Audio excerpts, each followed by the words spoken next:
true crime, right? Yeah. It's what makes it so fascinating to the general public? What's the hook?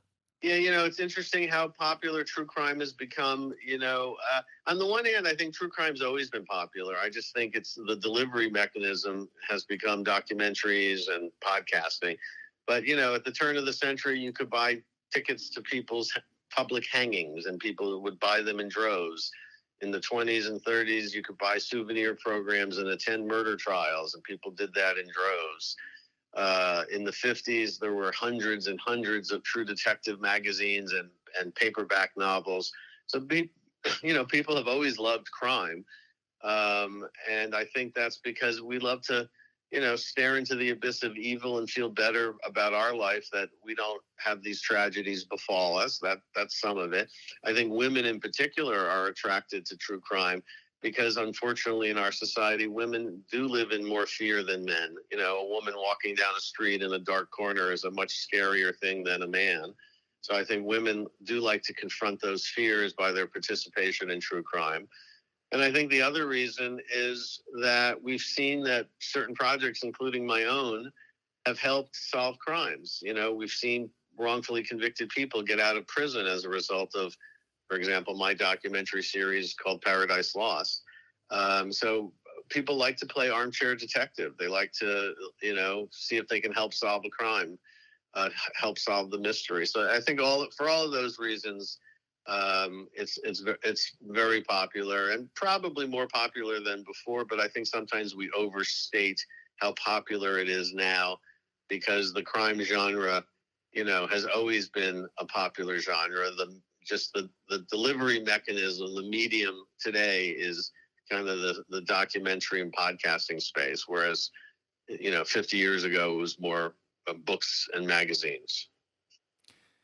The original, I guess, true crime, and JonBenét Ramsey, one of the greatest or one of the most infamous unsolved mysteries out there. Why can people not let that one go? Well, it had a lot of alluring qualities to it. A 6-year-old beauty queen who participated in child beauty pageants, with photos and videos that make you understand just how alive this young child was, only to be brutally murdered in the most horrific way in what appeared to be a kidnapping, quickly turned out to be a murder. And the parents were blamed for it. There was a Gallup poll done back in the day, and 70% of Americans thought the parents were guilty. And to this day, that perception persists, that somehow the parents got away with this terrible crime. I decided to take a look at it because I think the idea that the parents did this is completely absurd. If you just look at the autopsy report and certain key pieces of evidence, it's absurd to think that the parents did it, and that means the killer is at large. Maybe they're dead by now, but the real killer got away with murder. And the reason this perception persisted that the parents did it is that the police force in Boulder, Colorado, was very inexperienced in this type of a case. They locked into this idea the parents were guilty early on and could not move off it, and did something I think that was extremely morally bankrupt, which is they planted and leaked false stories about the parents in order to get the parents to crack. And so the media, told all sorts of false stories about their potential guilt, and destroyed their lives. I mean, can you imagine, having your child murdered in the most brutal of ways and then being falsely blamed for it? It's just, so I wanted to right this wrong. Also, in part because DNA technology is such and has come such a long way. I actually think the crime can be solved if some basic DNA testing is done, which the Boulder police keep saying they're going to do. But we've seen no evidence of that yet. And it's literally been 28 years.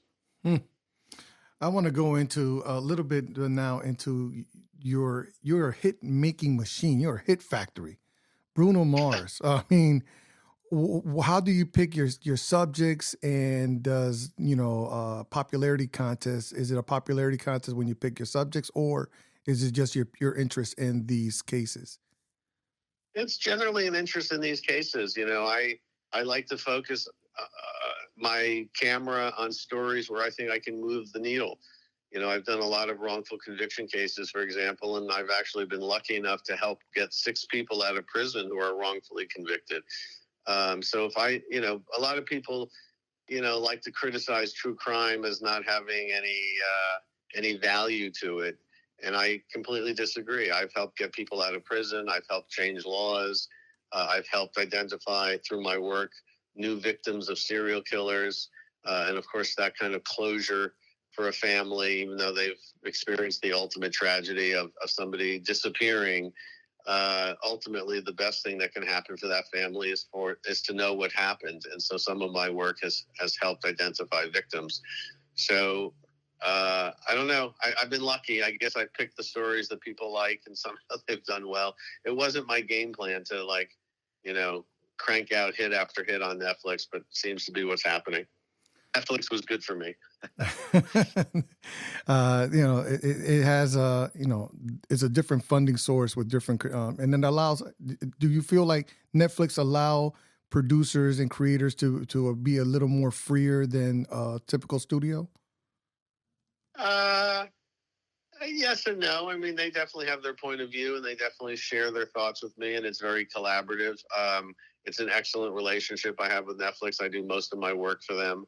But I don't think they're more or less hands-on than other places, to be honest. But, they respect my vision, and it's a nice collaboration. You did a Conversations with a Killer, the Ted Bundy tapes. Are you, I find it so weird how people are actually attracted to this man even to this day, because of who he was. Did you find that interesting in part of your discovery? Well, every time I do a show, I ask myself, what is the social justice value of doing a show, not just telling a story? And a couple of Thanksgivings ago, just before I was thinking about starting the Bundy tapes, my college-aged daughters were home, and we were sitting around the dining room table, and I mentioned I was thinking of doing something on Ted Bundy. What do they think? And both of my daughters, who are very bright young women, neither one of them knew the name. Who's Ted Bundy, Dad? They asked me. And so I said, you don't know that he was one of the most prolific serial killers, and he preyed upon young collegiate women your age? And they did not know that.